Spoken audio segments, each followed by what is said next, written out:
So, for example, there was one recent really large criminal case here in Latvia. There was one artist who had his own NFT collection. The NFT collection was amazing art, and during like year or so, he earned around 4.7 millions out of his NFT collection. And the problem started, where? When he was basically trying to get to this money, and he withdraw this money from Coinbase to local bank account, which I wouldn't do, but he did. He had many transactions with large amounts of money directly to his bank account. And what local authorities did, without any questions, without any like proof, they just locked his account and started criminal case due to like possible money laundering or something.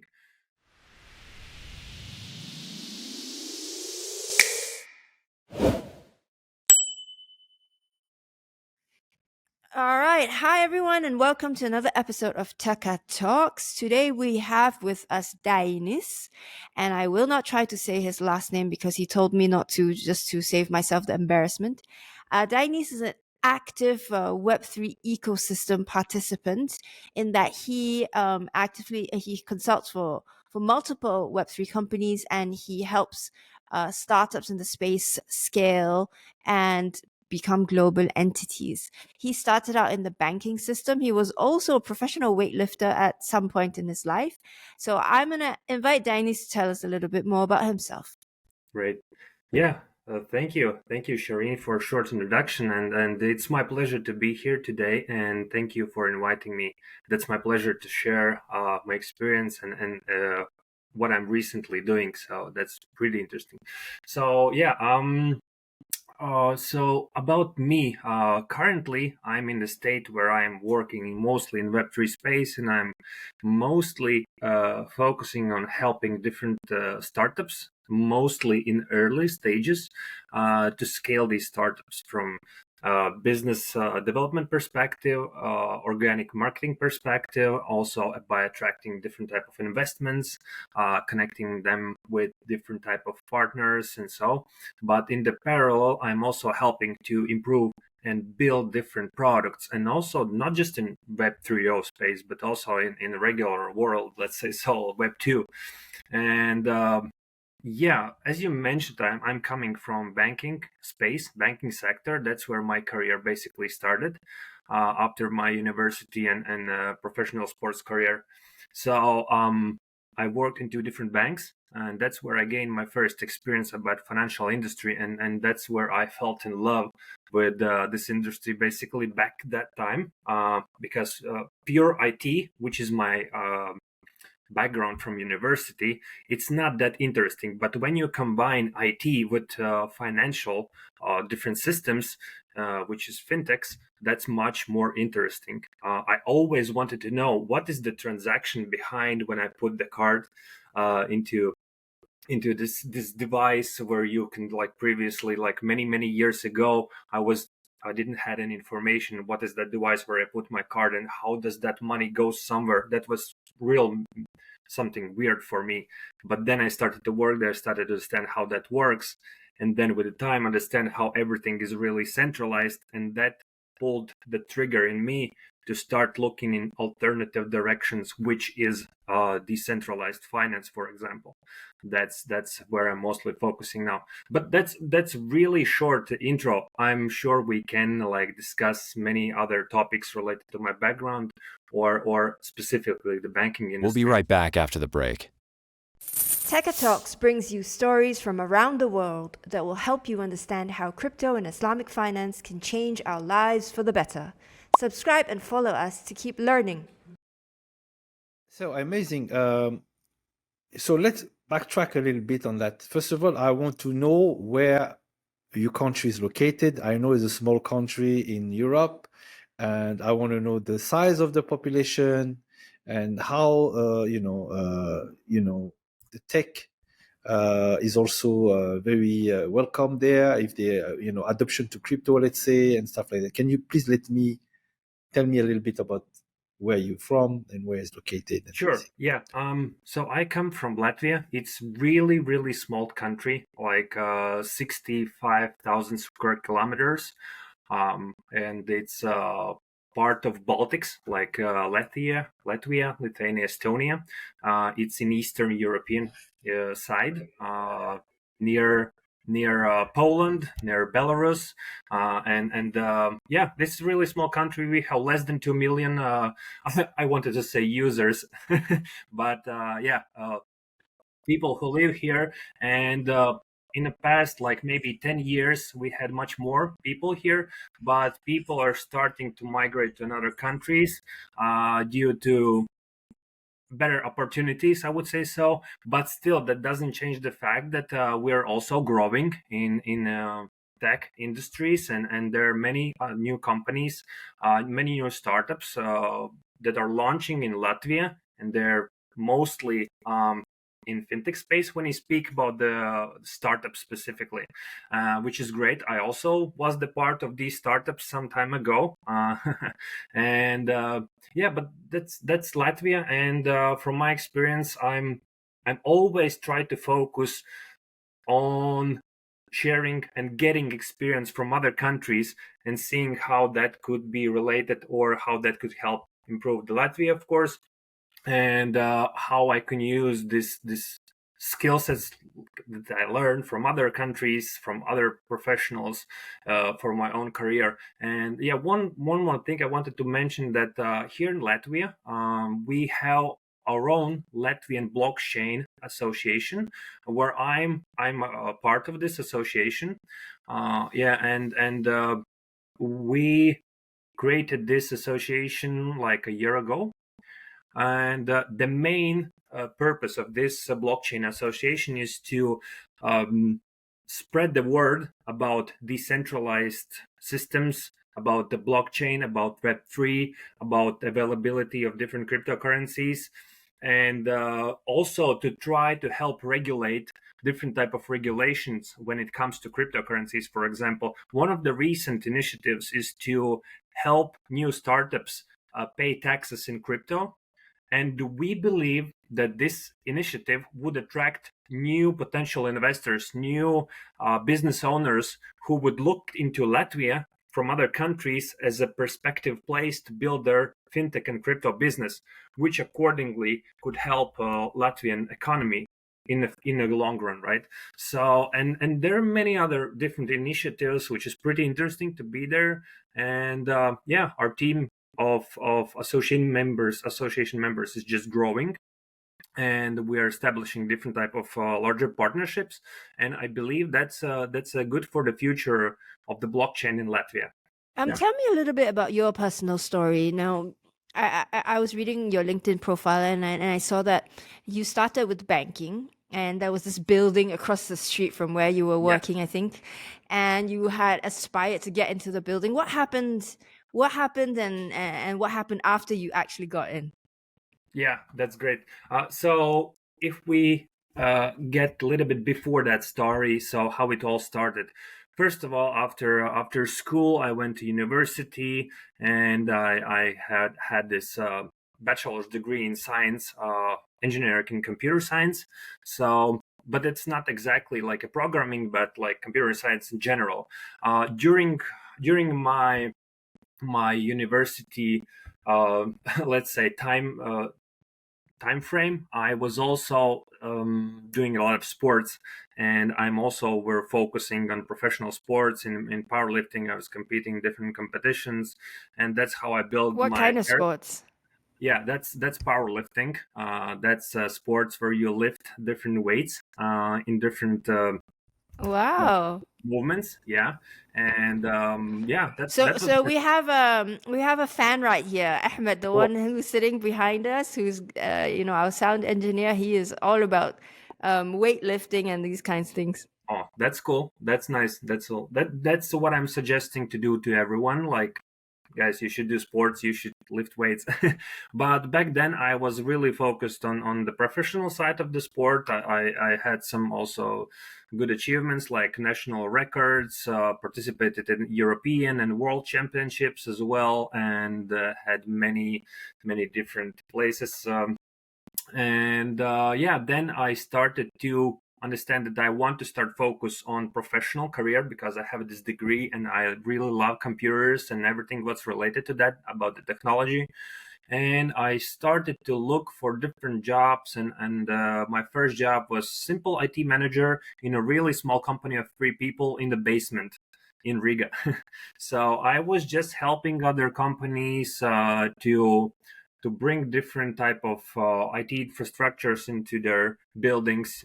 It's pure IT. It's nothing so interesting, but it's a good start. And from that point, I understand many things, how small businesses work, and I always strived for something bigger. And that's where my story started. Basically, every morning I went to that basement, and by my left side, I saw that huge building there. Like in the movies, like skyscraper, like beautiful skyscraper, and the name on it was related to bank.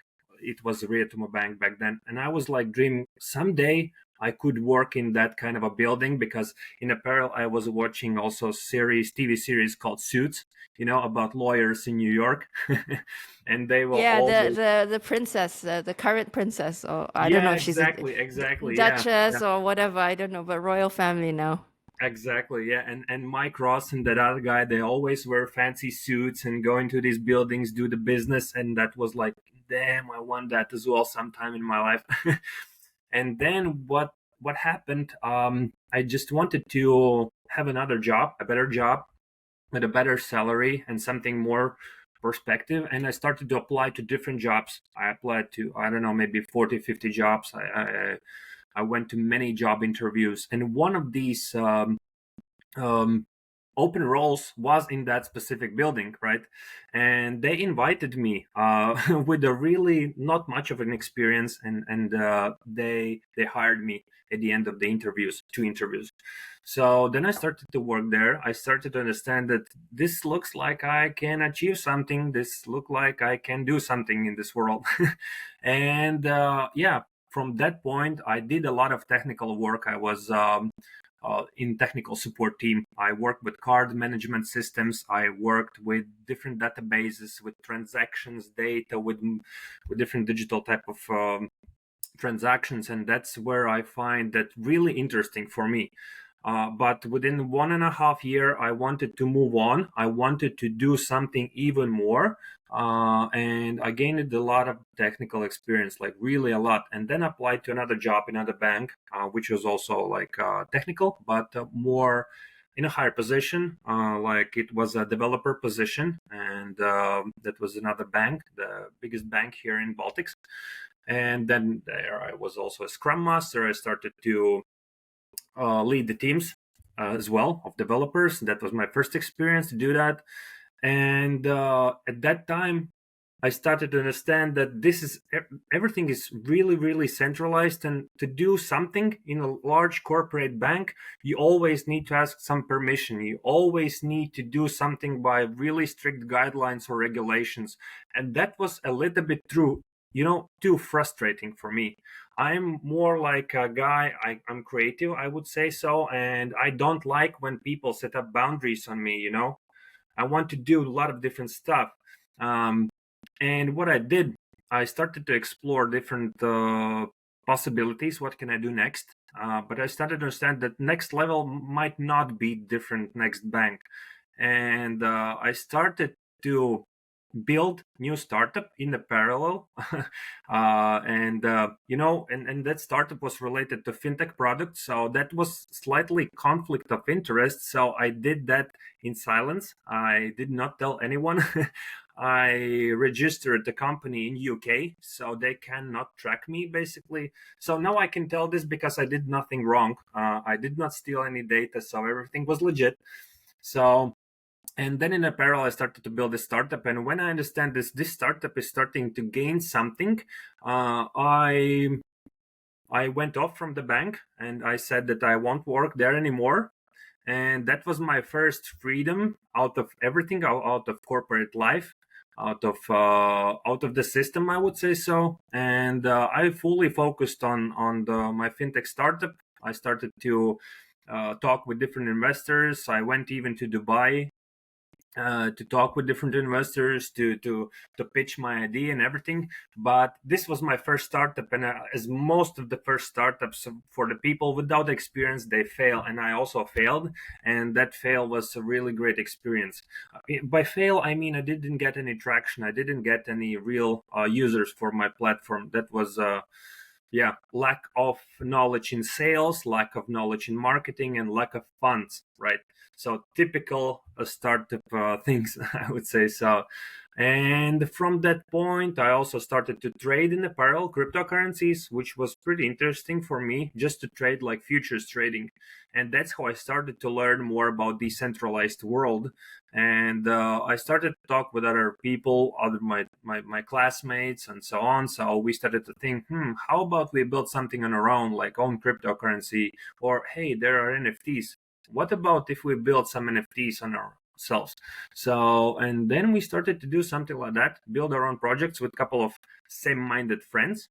And from that point, when we built those projects, there were many other people and many other companies who came to us with the request to help them. And that's how we started to pivot into consultancy agency. And that's how my company, Blockchain Advisory Global, was funded, created basically. And we started to help other Web3 startups to grow their products based on our really little experience, I would say so. So, but that there was a demand back in that time. There was a bull market, and we started to do that. And from that point, I have helped many different startups and gained a lot of experience in many fields, specifically in marketing and business development. Considering I'm from technical background, I was technical guy who was developing different codes, So that was my career turnover there. And here I am now, helping as more like an individual to different companies, like an advisor. I have many customers in the past, and now in a parallel, I work with different companies as well. So, but that's already ongoing story. Very, very cool. So I guess I want to hear about your journey to crypto. How did you first learn about what is this thing called decentralization, Web3, and how did you react coming from a banking background? Mm-hmm. That's a good question, Shireen, because when I came from banking and I find out about these alternatives in the financial space, let's say so, I really was interested into, because it was some sort of freedom of your decisions, how you move your funds, what you can do with that. You don't have much of restrictions or regulations. I'm not saying that not having regulations is good, but back then it felt like something new, something that is not like specifically controlling my decisions in financial world, right? But as I mentioned, I started to trade cryptocurrencies in a parallel of building that startup which failed. And I started to trade. I gained some profits. That was pretty interesting. What was the, who told you about crypto? How did you learn about it? What was that moment? Yeah, basically about the crypto, I knew for a very long time ago, since I started to be in my university. That was when Bitcoin was launched, and back then in 2011, I think, and 10 or 10, Bitcoin was launched in 10. I heard about it, but I didn't had any belief or trust in it. It's just some random project somewhere. Back then, it was really low hype about it, right? But since time passed, and I started to learn more and more about it, and I even bought some, I don't know, Ethereum or Bitcoin back then, but I didn't pay much of an attention, right? I was paying attention to fintech, specifically fintech space. And my first interaction with crypto was when I started to trade stocks, but it was not interesting to trade stocks because they're not volatile, you know. The graph is not going like this, like a dubstep line. Yeah. And I started to look for what I can trade additionally. And back then, Revolut is a fintech company, huge Revolut company. They allowed their users to buy crypto. And that's why I was like, I can buy crypto easy from my Revolut account. And I bought some crypto, but I understand that I cannot trade there. So I decided that I want to trade, and I found out that one of the best trading platforms is Binance. I registered my account on Binance, and I started to explore what is spot trading, what is margin trading. I started to understand what is futures. Futures was the most interesting one, and back then was this, as all of us young traders go through these meme token projects, right? And back then there was a huge hype around Dogecoin, right, which is highly hyped by Elon Musk. And that was my first experience when I started to buy this Dogecoin a lot because I was like FOMO, you know. Yeah. I should jump into this hype train. And you know, that was a bull market. I just bought Dogecoin for $100. Next day I see, oh, it's already $300. Nice, I should put more money. And I put more and more, and I started to trade. And I was so lucky to understand that this is like a something that is not like for a long term. I need to put that money out and to put in some other assets. I did exactly that. And then the slight bearish market started to hit, and I started to trade more with my brain, not with my emotions, right? I started to learn different trading courses, trainings, and everything. And also, I always do my due diligence. And when I buy some specific coin, I want to know what is that coin, why it's Ethereum, why it's Polygon, or something like that, right? And I started to do my due diligence about these projects. I started to understand how interesting they are, what are protocols, what are blockchain networks, what are smart contracts. That was like boom, so interesting for me. And then these ideas came that I would like to create something on my own in this space. And back then I was trading heavily, and one of my other like friends, he was interested into NFTs, like creating NFTs, what we can do with NFTs, and we kind of incorporated and then build our own first NFT project with local photographer. So our first NFT project was related to real photographies turned into like art. And basically we had multiple photo sessions with different models, and then we created different NFTs based out on that, and we had our first sales. That was pretty interesting experience, and from that point, when we shared our little success in social media, from that point, many other people started to pay attention to us and started to ask questions. Hey guys, how you did that? Can you help me, please? And many people were ready to pay real money for that, and we were like, oh damn, this is a business, we should do that. And we slightly moved to helping others, and that's how all of this started, basically really organically. I was not even thinking to do that. Actually, I want to ask you a question because you've been in a space and you've been having fun with talking with a lot of founders. What I notice a lot when I'm in the industry, before the bull market, there were a lot of nonsense projects coming up. There were a lot of people trying to get rich quick.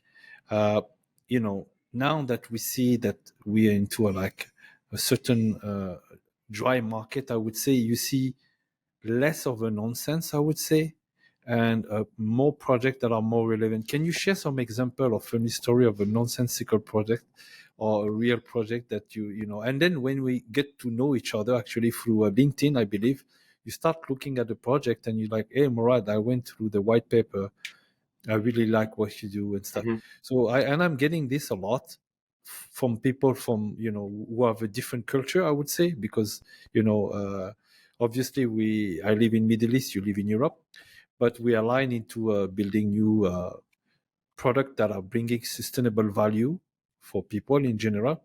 So can you please share some some of you story, because you've been dealing with a lot of people during this, I would say, bull market to the bearish market that's happening. And Yeah, what do yeah. you think?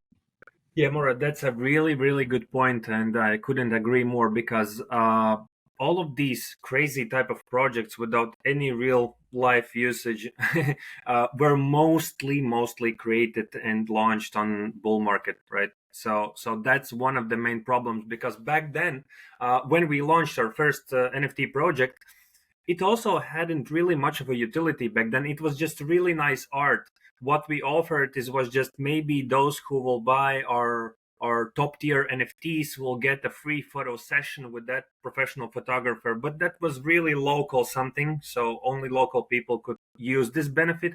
But in general, in back in that time, it was so easy to sell these NFTs because so much hype, and you cannot identify which project is really good or which project is really bad or scam project or rug pull. So that was the main issue during the bull market. You cannot identify which project is actually good. And that's why I really love bear markets, because it's really hard for these bad type of projects to launch, and that's where real products are being built, right? And back then, I received, I don't want to say hundreds of requests, but tens of requests from other people. Can you please help me launch my NFT? I have a beautiful idea. These NFTs will look like this. Will the website will be like that? Blah blah blah. But no real usage of these NFTs. People didn't understand correctly the purpose of whole vision of NFTs. They thought it's just art and that's it, nothing more, and people will buy this art to resell then later for a higher price. That's it.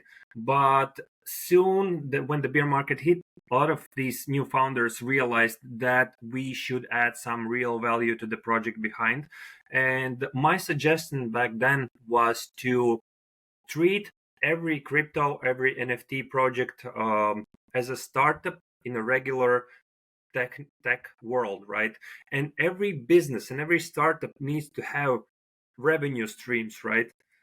They need to, and if you want to have revenue stream, you need to understand how you will help some people to solve their specific problem, right?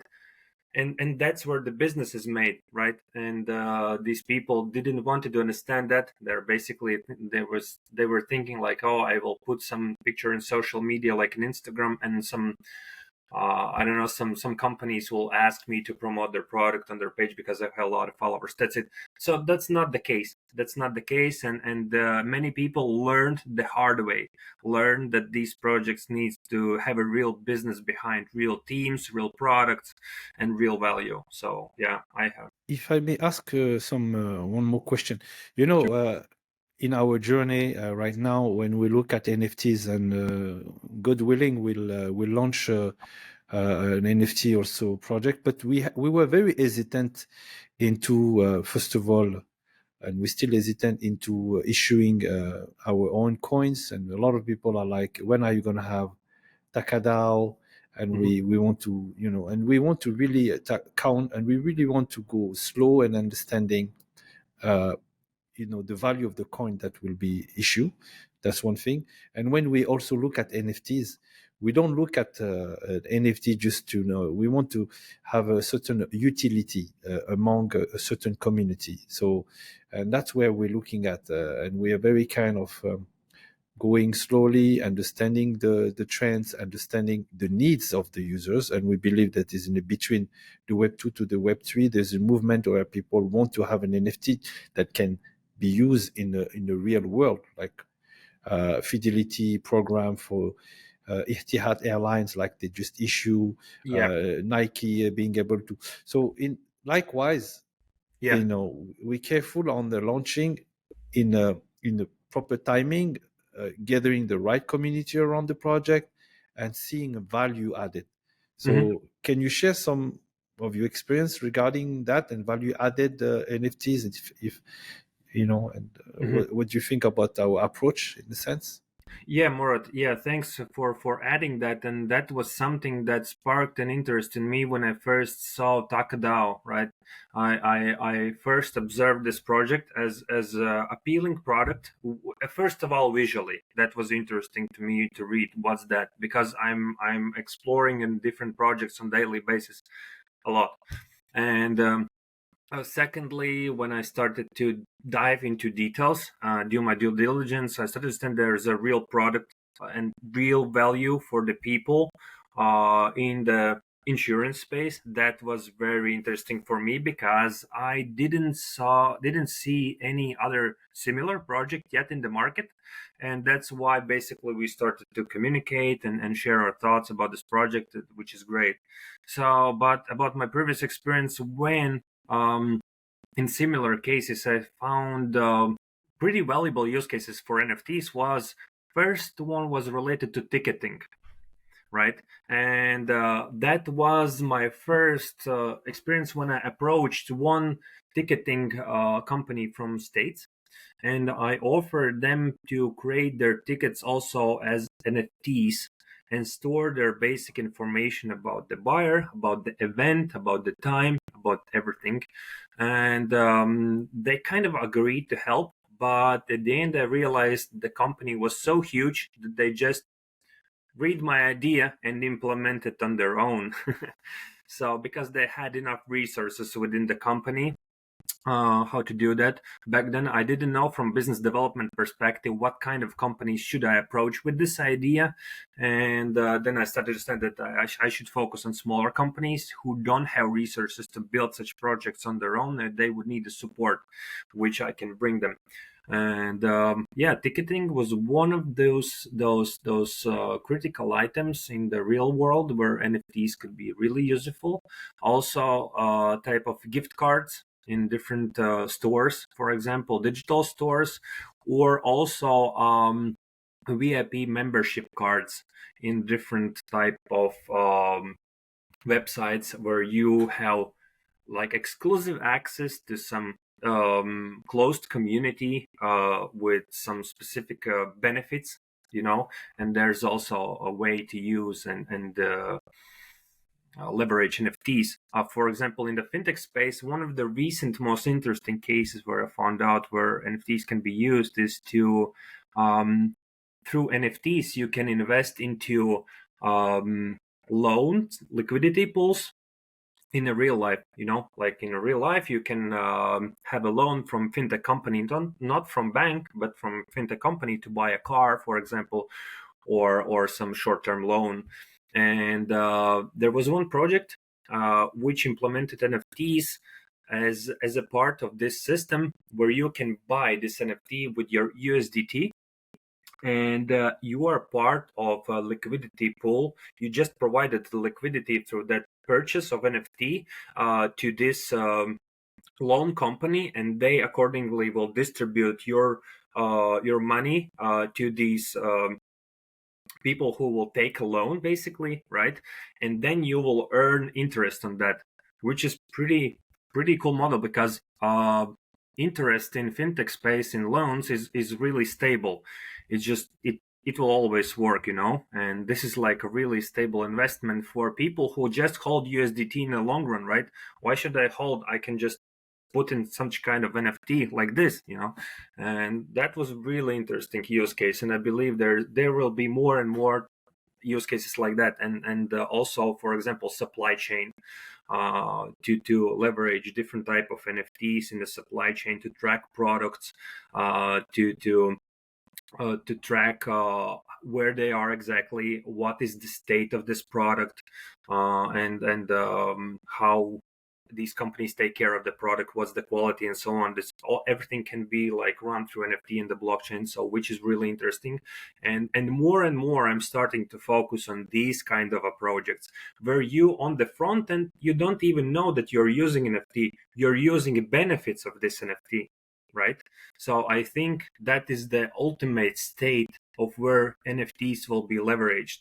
When you don't see like huge promos in social media, hey, buy this NFT. No, you will just get something more valuable. You will get, hey, you can earn this, or you will get this type of insurance, or you will know something more about your product, blah, blah, blah, all of this stuff. But in the background, NFT will just act as a technical solution to get there.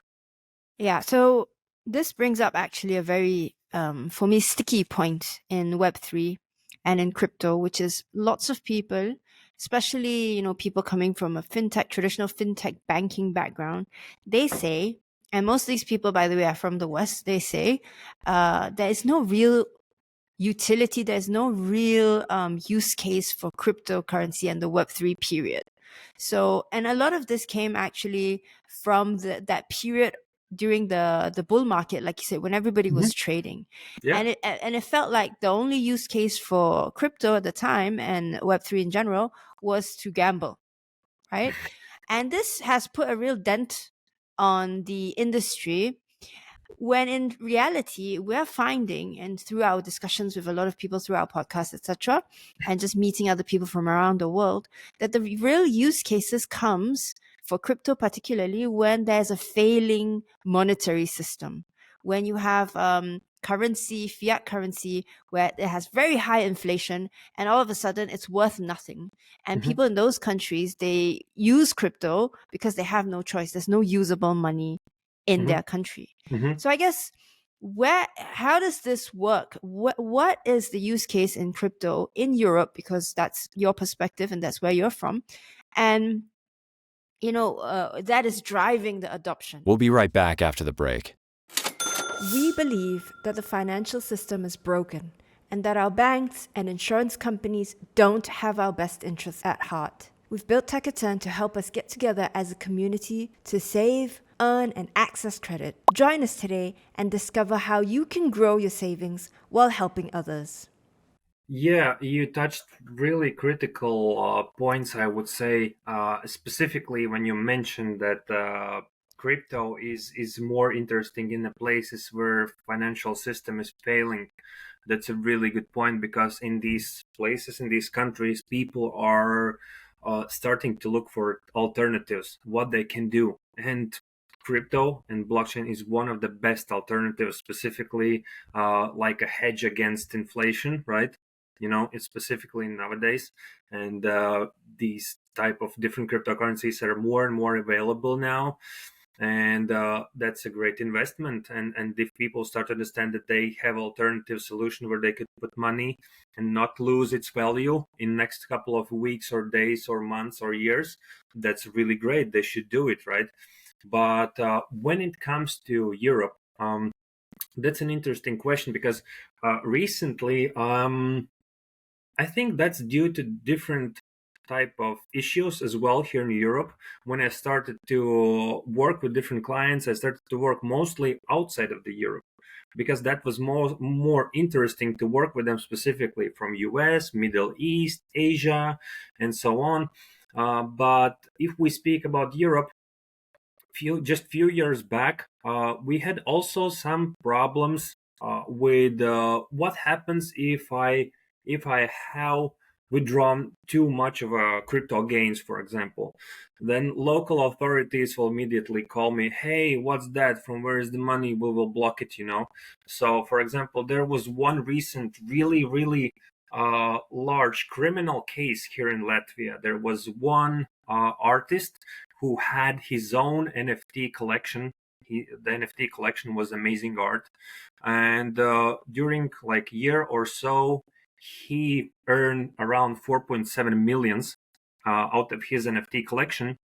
And the problem started, where?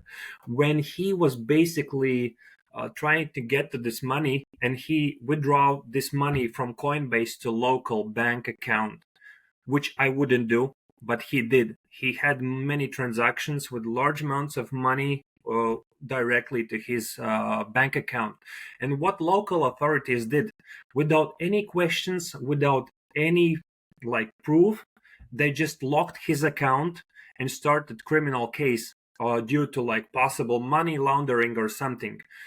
And what was done by local authorities, that was he needed to prove himself that he is not wrong, but they didn't do anything to prove that he is wrong, actually. they just did what they wanted. So that's the problem of centralization, right? They can do whatever they want with your money when it comes to euros or dollars, wherever they want. And yeah, that criminal case lasts till this day, I think, and nothing has solved so far.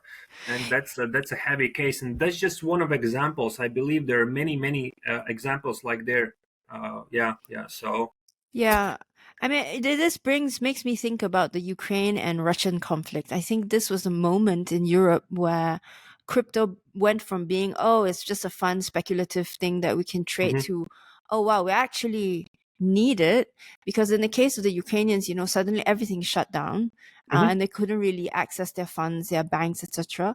In the case of the Russians, there were penalties, sanctions by the Western nations against them. So then everything shut down for them as well. And all of a sudden, crypto was a thing. Was this something that was felt throughout Europe? Well, partially, yes. I would say so. That was one of the triggers. But I believe one of the main triggers is still the rising inflation, still rising, and also hardcore regulations in some countries. We have more strict regulations when it comes to crypto, and people who want to launch their crypto projects or want to just invest in Ethereum, they're just basically are forced to look into other directions. And one of the best countries so far who is thinking straightforward about this is Switzerland. However, officially, Switzerland is not part of the Europe Union, right? But they're on their own. But the landscape of crypto and blockchain is really fruitful, and many companies and many people are going to Switzerland. I also have a couple of friends and like partners from Switzerland with whom I am suggesting with about different possibilities when it comes to launching different products and how to comply with local authority rules and so on. So Switzerland is pretty great for that. Portugal is also pretty nice. I know many companies who are launching their startups specifically there due to reasons when it comes to paying taxes, which is slightly different than here in this part of Europe, right? And also, yeah, that's for the Europe. Then one other country outside of Europe is Georgia. There is also pretty a lot of opportunities when it comes to crypto. I have a couple of teammates from there, and that's also interesting. Yeah, so just wrapping up on that, it's interesting to see, let's say in African nation, we look at the crypto world as a necessity. In Indonesia, for example, where I just came back, it's really like you mentioned, something that the population, unbanked population, when you look at 80% of Africa is unbanked. Yeah. And they don't even want to touch the bank, to be honest. They're like, I'm fine with M-Pesa and peer-to-peer mobile payment and everything. So then you can add up a layer with crypto, and they will never even look at banking, traditional banking. And that's kind of funny, because now you mentioned Switzerland, which is the main business is banking, and they are allowing this new venture, meaning they are foresee something new shaping for sure. And then when we look at the European or Western, I would say, they are more into privacy issue. They are more into owning their things, because live in a place where you want to have your ownership. So it's kind of interesting that you see this world of crypto uniting the entire world somehow. Exactly. The one who have and the one who have not, and that's something that excites me as well. Actually, I totally agree with that comment. And I was going to say, when we go across the globe, a lot of people have a lot of different reasons for adopting crypto. So like we said, in some parts of the world, it becomes the only usable money.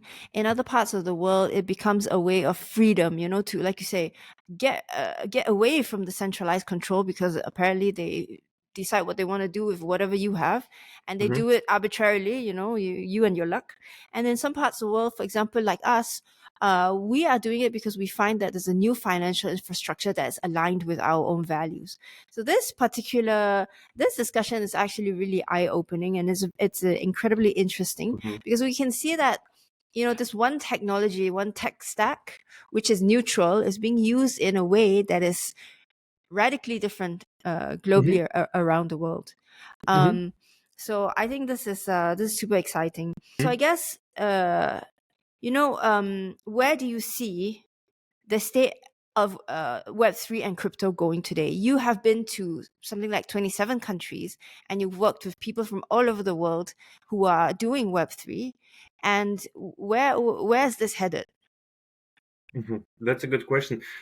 Before I answer this question, circling a little bit back to what you just said about connecting the world, different type of people from different countries. I think you could agree with me. That's also that could be possibly related to. I don't want to use this word ideology, but it's somehow. So partially I could use this word. For example, people with same type of mentality are connecting through Web3, through decentralization, because with every person in Web3 space who is really eager to launch his own something project or help other projects to rise, it feels like they're from different country, but they're same minded, right? So this is something also, Morad, when we connected with you and we started to talk about the product, and then we had the first call, and I immediately understand we are same minded, although we're totally different, which is so great, and that's why we are connected. Morad, I think you can agree with me, right?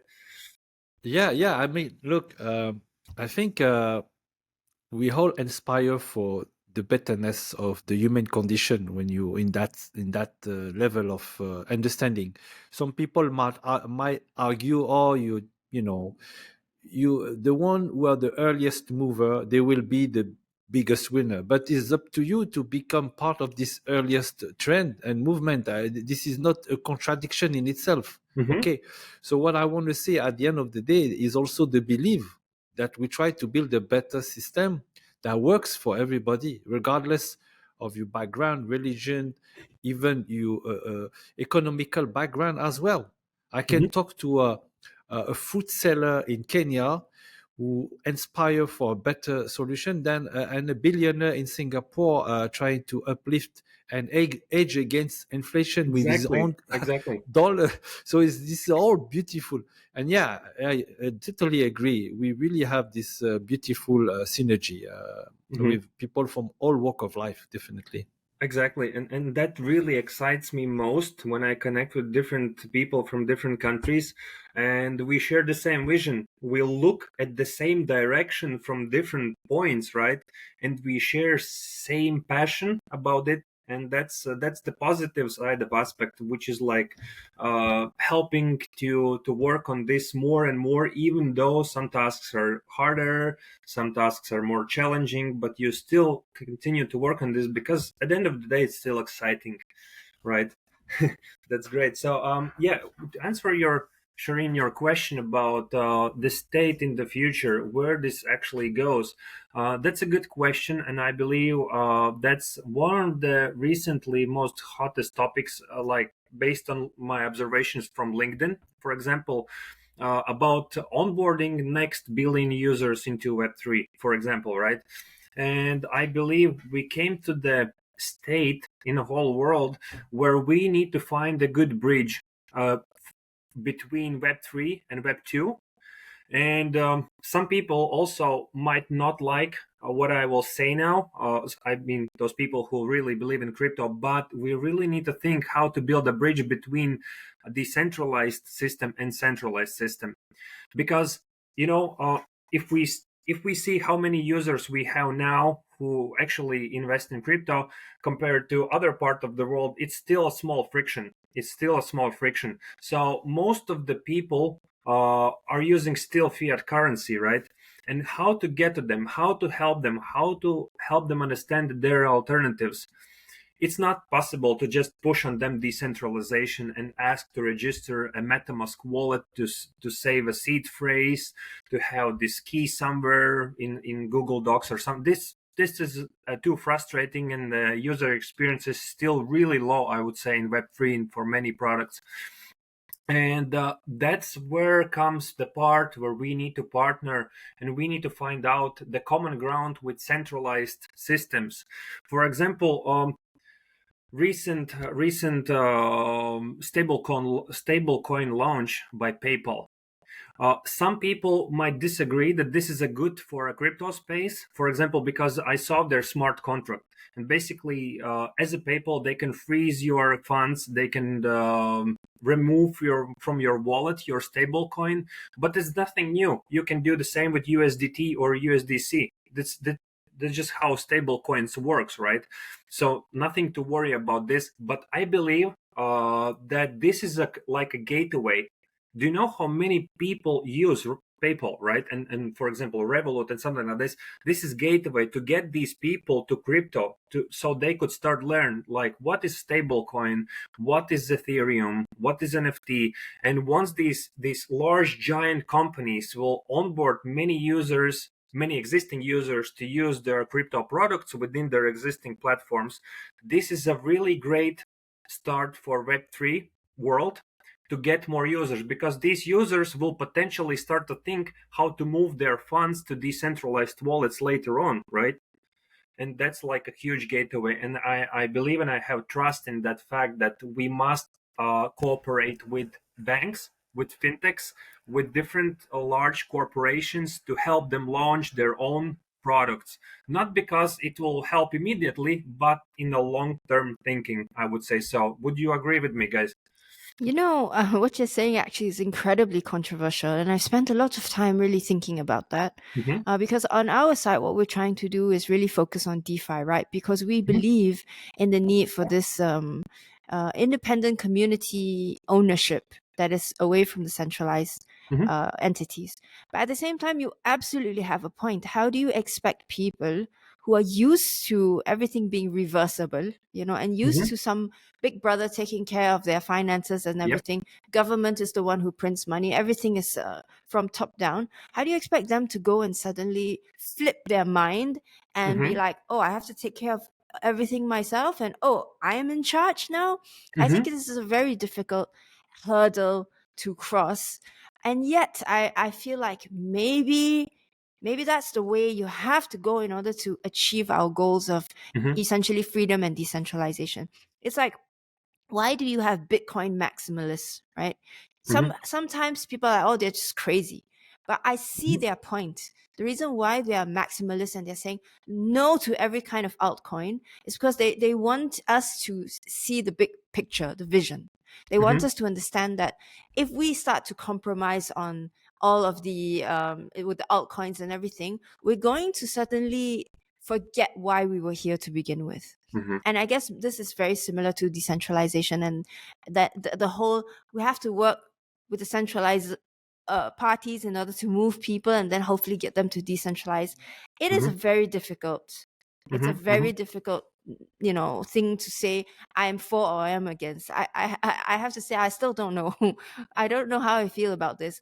I don't know how I feel about PayPal stablecoin. I don't know how I feel about stablecoins in general, which are asset backed, because these are all centralized, that are being used in DeFi, right? Because a lot of like USDC, USDT, they're all centralized entities, and they're being used in DeFi as though they're decentralized.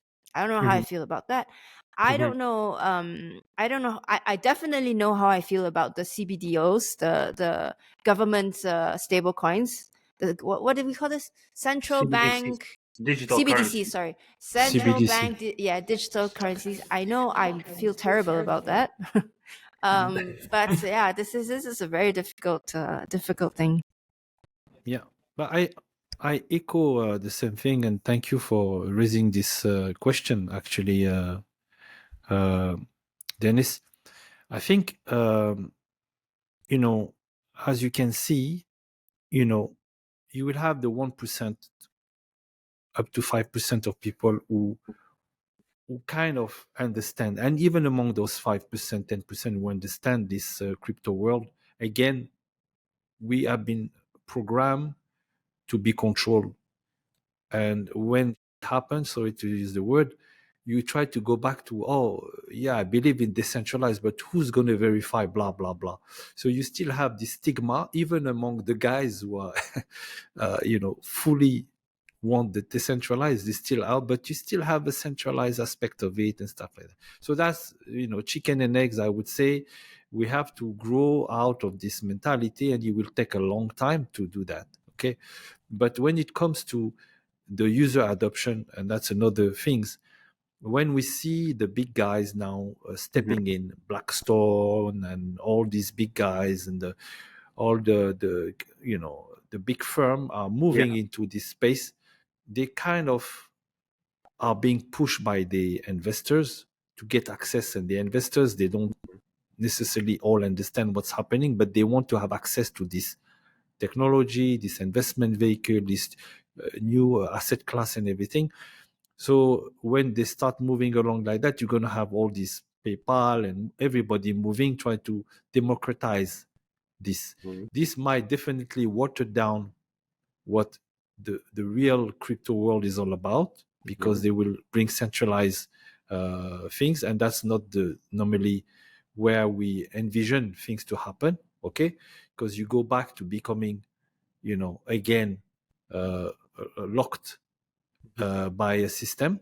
You look at OpenAI, this guy with WorldCoin and everything. I'm like, I'm feeling in kind of this Matrix or whatever movie was Identity with Minority Report. Yeah, Minority Report. The guy is going to screw up my eyes and telling me how much money I have. I'm we have to change our eyeballs. Yeah, it's crazy. I mean, when you see this, you're also like afraid, because it becomes like, and the KYC centralized and everything. This is the anti-decentralized vision of where I see things, again. And then it's coming, and then I saw these pictures coming from Kenya, Africa, people lining up to give their eyes boiled to get $20 or $50. That's crazy. But the stepping stone now is, yes, you will need a transition, and you see the M-Pesa of the world, peer-to-peer mobile payment, onboarding, and then education is a stepping stone. We might lose a lot of people along the way, but gain also maybe a lot of people. Let's see. So it's interesting to see. Yeah, I couldn't agree more that one of the aspects you mentioned is also like education and spreading the word about the industry. But here, I came also through different type of experiences when I started to create my own brand on LinkedIn. Started to grow my audience. I started to post a lot of different content around Web3, now also around AI. And initially, I did was I basically tried to educate everyone about what is blockchain, what is NFT, how it works, what is smart contract, to basically go dive deeper into technical details. But then with the time, I understand that this is helpful for people who basically creates projects, right? But for the end user, let's be honest, in reality, they don't care on which chain your money is. They don't care what is the name of the protocol you're running on your cryptocurrency, what is like how the NFT is functioning, right? The end user just needs a simple user interface and gets immediate result, to have as less as clicks as possible to get to the result, right? So when it comes to education now for the masses, it's more like we should educate them about final benefits of using this decentralized space and assets in this space, right? We don't need to tell them like Ethereum is better than Polygon or something like that. That's irrelevant for them. In reality, that's maybe great for business. Totally agree with you on that level. And actually, we have a lot of followers into the, especially the Muslim community, who are kind of also, they were very reticent into getting into crypto, because a lot of scholars, they were mentioning, oh, this is not okay. We had also a ban on the Bitcoin for the longest time, and it's very recent in the past 2 years that some of the scholars they start saying, oh, there's nothing bad about the technology and the underlying technology and so on and so forth. So yeah, and it's true. There are people, they don't care. They're like, okay, tell me what's right and let me use it. So as a technologist yourself as well, yeah, I understand where you're coming from, and the use case and the product should be a no-brainer at the end of the day. Else you die. If As you don't have simple the as users, possible. Yeah. yeah, Yeah, exactly. And that's and then we can have the greatest vision. perfect. And if nobody use it, the greatest vision will end up being not used. Yeah, That's true. yeah. And that's something about I'm trying to spread like a vision that all the projects, all the products on Web3 should be seamless to use as possible, and the user interface and user experience should be simple as most simple application in Web2 space, where you can just basically open the application, press one button, log in with your Gmail account. That's it. You can start, use the product, and enjoy the benefits of this product. The Web3 applications and using and trading and investing should be simple as that as well. Otherwise, users won't be interested to use the specific product. And I believe you, Morad, with Takadao, you are on the right path to do that. That's really so. If I resume that, I don't remember the metrics things, but you want to must produce the blue pills and give it in one shot instead of going 1-to-1, or I'm pretty sure it's the red pill. it's a red pill. Yeah, so you want to mass produce the red pill basically and give it to the masses. Is that correct? So we have to make a remake of this movie, I guess, huh? Yes, we have to do the remix, so that's what we can do like this. So thanks, Dennis, for this conversation. Can you tell our listeners a little bit about your company and where they can find you if they want to reach out to you? Oh yeah, that's a good point. Now, basically, I still run Blockchain Advisory Global, so everyone who needs a business advice to launch their startup, to grow their product in Web3, they can reach out to me in LinkedIn. So I'm sure you will drop a link to my LinkedIn. And second thing is that I'm mostly focused on building my own brand, so just feel free to reach out to me as Dynis. And that's it. Very cool. Thank you so much, Dennis. It was nice talking to you, Dennis. Keep up the good work. Lovely talking, and thank you for sharing all this beautiful story. Again, until next time, guys. Thank you so much. Bye. Next time. Bye.